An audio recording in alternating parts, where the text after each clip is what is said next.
الرحمن الرحیم۔ حضرت نوح علیہ السلام نے کہا کہ جب اللہ پاک چاہیں گے عذاب لے آئیں گے۔ اللہ تعالیٰ نے حضرت نوح علیہ السلام کو وحی کے ذریعے سے حکم بھیجا کہ تمہاری قوم میں جو لوگ ایمان لا چکے ہیں ان کے علاوہ اور کوئی ایمان نہ لائے گا۔ تم غم نہ کرو، ایک کشتی بناؤ۔ حضرت نوح علیہ السلام نے خدا کے حکم کے مطابق کشتی بنانی شروع کی تو اب ان کی قوم کے سردار ان کے پاس سے گزرتے تو ان کا کشتی بناتے ہوئے دیکھتے تو ان کا مذاق اڑاتے۔ حضرت نوح علیہ السلام ان کے مذاق کے جواب میں کہتے کہ آج مذاق کر لو، کل جب تمہارے اوپر عذاب آئے گا تو اس وقت ہم تمہارا مذاق اڑائیں گے۔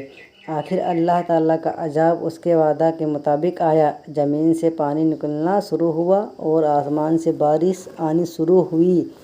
اللہ تعالیٰ نے حضرت نوح علیہ السلام کو حکم دیا کہ سب جانوروں کا ایک ایک جوڑا کشتی میں سوار کر لو، اور جو لوگ تمہارے اوپر ایمان لائے ہیں یعنی مسلمان ہو گئے ہیں ان کو سوار کر لو۔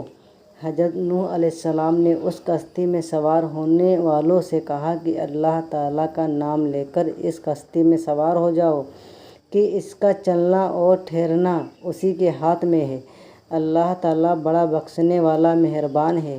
کشتی ان سب کو لے کر لہروں میں چلنے لگی تو اس وقت حضرت نوح علیہ السلام نے اپنے بیٹے سے کہا، اے بیٹا ہمارے ساتھ سوار ہو جاؤ اور کافروں کے ساتھ مت ہو۔ اس نے کہا، میں کسی پہاڑ پر چڑھ جاؤں گا اور وہ پانی سے بچا لے گا۔ حضرت نوح علیہ السلام نے کہا کہ آج خدا کے عذاب سے سوائے خدا کے کوئی بچانے والا نہیں۔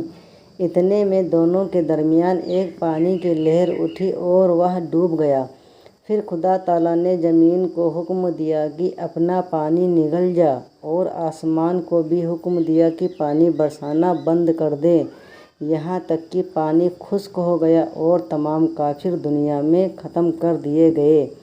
حضرت نوح علیہ السلام کی کشتی کوہ جودی پر ٹھہری۔ حضرت نوح علیہ السلام نے اپنے پروردگار سے عرض کیا کہ اے میرے رب، میرا بیٹا بھی میرے گھر والوں میں سے ہے اور آپ کا وعدہ سچا ہے۔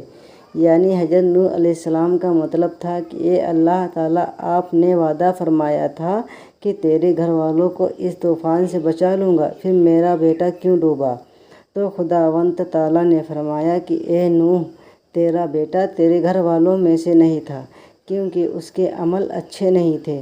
میں تجھ کو نصیحت کرتا ہوں کہ ایسی بات نہ کر جو تیرے علم میں نہیں، اس لیے کہ کنعان اللہ کے علم ازلی میں کافر تھا اور یہ بات نوح علیہ السلام کے علم میں نہ تھی۔ حضرت نوح علیہ السلام نے اللہ پاک سے توبہ کی اور اپنے کہنے کی معافی چاہی۔ اللہ پاک نے ان کو معاف کر دیا اور حکم دیا کہ اے نوح، ہماری طرف سے سلامتی اور برکتوں کے ساتھ اتر۔ اس کے بعد حضرت نوح علیہ السلام کی امت سے دنیا بسی اور آہستہ آہستہ ان کے بال بچے آباد ہو گئے۔ یہ سب لوگ خدا تعالیٰ کی اطاعت کرتے رہے۔ زمانہ گزرتا گیا اور آہستہ آہستہ شیطان پھر بہکانا شروع کیا تو یہ لوگ خداوند تعالیٰ کو بھولنے لگے۔ میرے بھائیوں، حضرت نوح علیہ السلام جو اللہ تعالیٰ کے اتنے بڑے پیغمبر تھے، اپنے بیٹے کو اس کے برے کاموں کی وجہ سے اللہ تعالیٰ کے عذاب سے نہ بچا سکے۔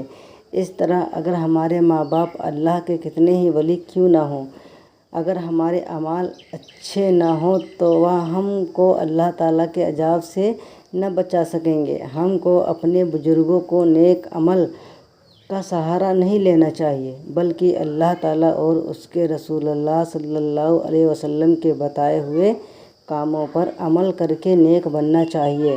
اسی وجہ سے اللہ تعالیٰ نے قرآن مجید میں کہا ہے کہ اگر تم ایک ذرہ برابر بھی نیکی کرو گے تو اس کا بدلہ ہم تم کو دیں گے، اور اگر ایک ذرہ برابر بھی برا عمل کرو گے تو وہ بھی تمہارے سامنے آ جائے گا۔